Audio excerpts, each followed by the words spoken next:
राधे कृष्णा आप सभी को।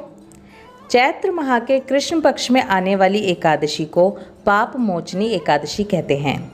जैसा नाम से ही पता चलता है, ये एकादशी पापों का नाश करने वाली है।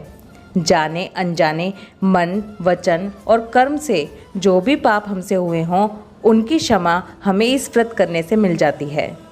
जो लोग एकादशी का व्रत नहीं करते हैं लेकिन अपने पापों के लिए क्षमा चाहते हैं, वो केवल इस एकादशी का व्रत भी कर सकते हैं। पाप मोचनी एकादशी के दिन भगवान विष्णु के चतुर्भुज अवतार की पूजा की जाती है। भगवान विष्णु और माता लक्ष्मी की षोडशोपचार पूजा करने से पापों का नाश होता है और सुखों की प्राप्ति होती है। जो लोग इस दिन व्रत नहीं भी करते, उन्हें भी एकादशी व्रत की कथा और आरती ज़रूर ही सुननी चाहिए। अब आपको पाप मोचनी एकादशी की व्रत कथा सुनाती हूँ। अर्जुन ने कहा, हे कमल नयन, मैं जैसे जैसे एकादशियों के व्रतों की कथाएं सुन रहा हूँ, वैसे वैसे अन्य एकादशियों के व्रतों की कथाएं सुनने की मेरी जिज्ञासा बढ़ती ही जा रही है।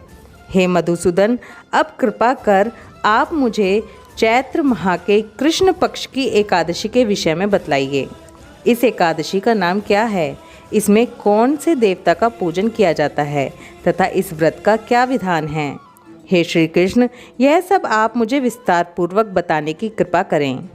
भगवान श्री कृष्ण ने कहा, हे अर्जुन, एक बार यही प्रश्न पृथ्वीपति मंधाता ने लोमश ऋषि से किया था। जो कुछ लोमश ऋषि ने राजा मांधाता को बताया था, वही मैं तुमसे कह रहा हूँ।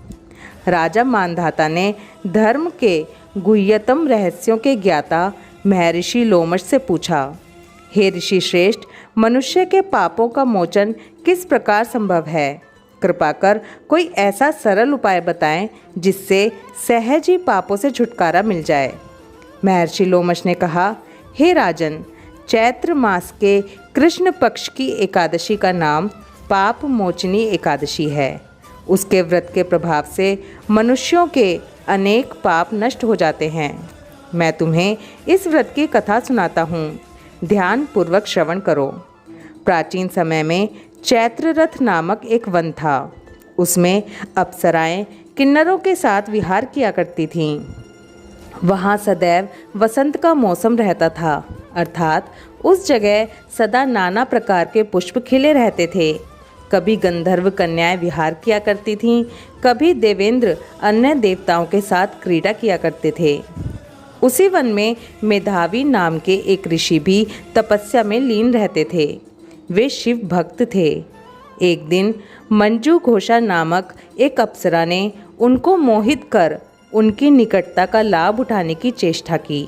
इसलिए वह कुछ दूरी पर बैठ वीणा बजाकर मधुर स्वर में गान करने लगी।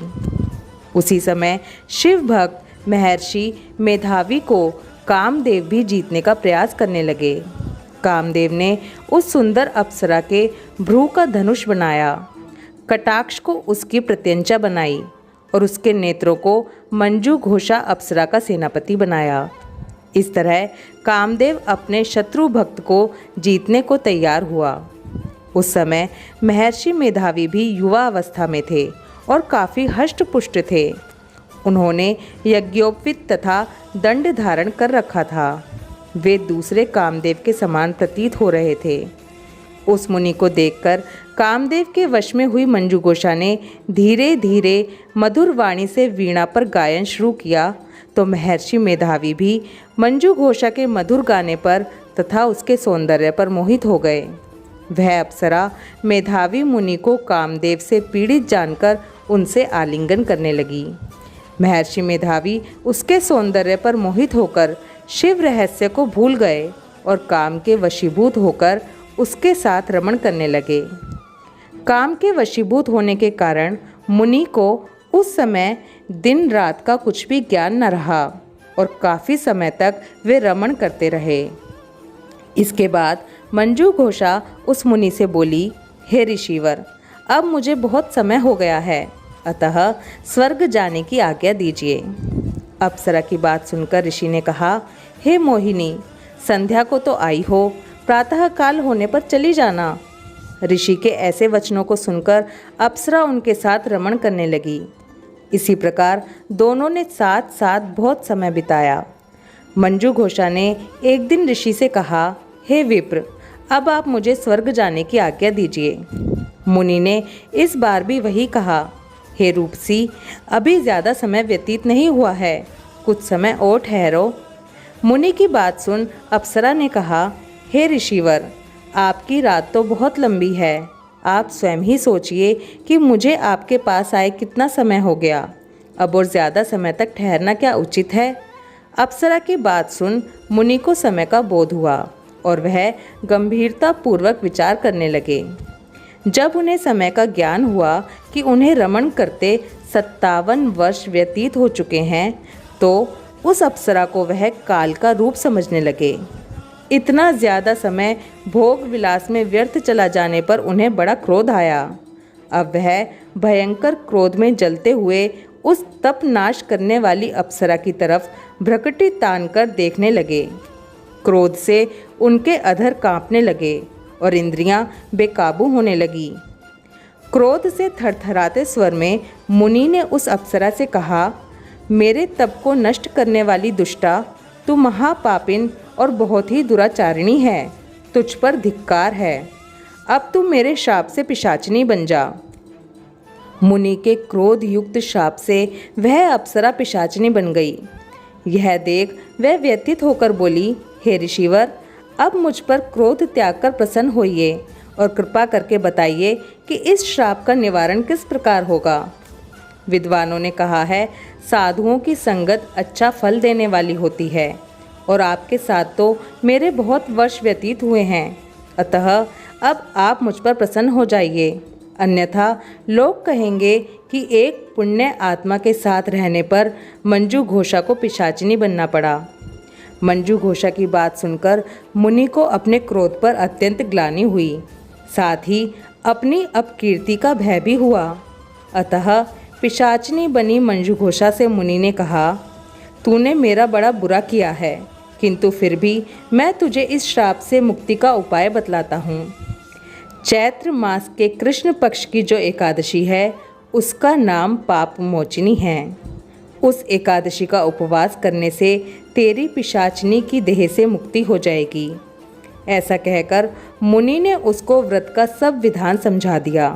फिर अपने पापों का प्रायश्चित करने के लिए वे अपने पिता च्यवन ऋषि के पास गए।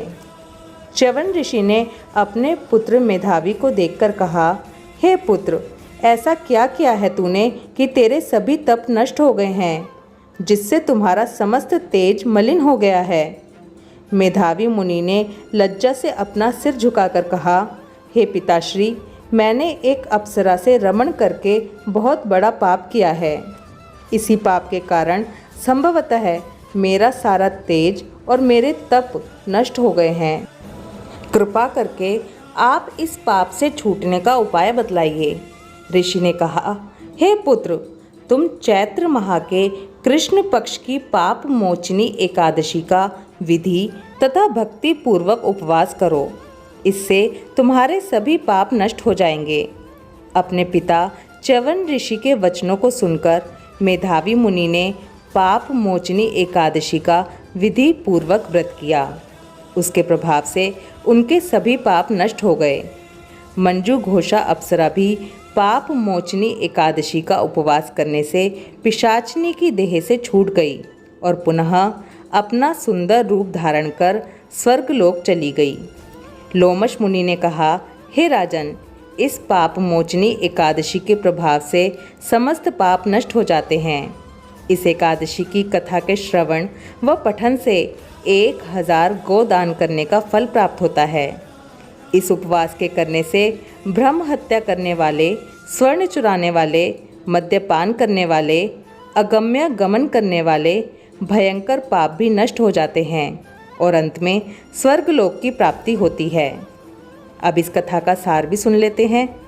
इस कथा से स्पष्ट विदित है कि शारीरिक आकर्षण ज़्यादा समय तक नहीं रहता।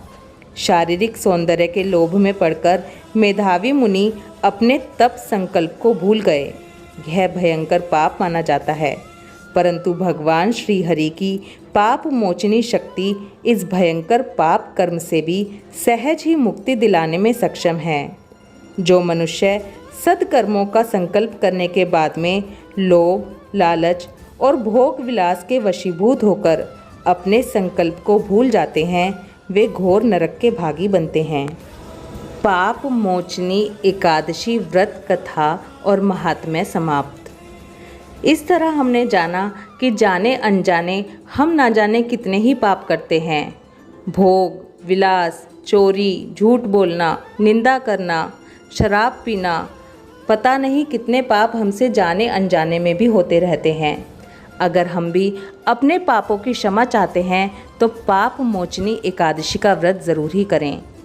एकादशी व्रत की कथा ज़रूर ही सुनें। इस कथा को ज़्यादा से ज़्यादा लोगों तक पहुंचाएं ताकि दूसरों का भी भला हो सके। हमने जाना कि कलयुग में केवल भगवान का नाम लेकर ही तरा जा सकता है, इसलिए भगवान का नाम लेते रहिए और दूसरों को भी प्रेरित करते रहिए। वीडियो को ज़्यादा से ज़्यादा शेयर करते रहिए। एकादशी व्रत की कथा सुनने के बाद एकादशी माता की आरती ज़रूर करें, जिसका लिंक नीचे डिस्क्रिप्शन में है। ओम नमो भगवते वासुदेवाय नमः। राधे कृष्णा।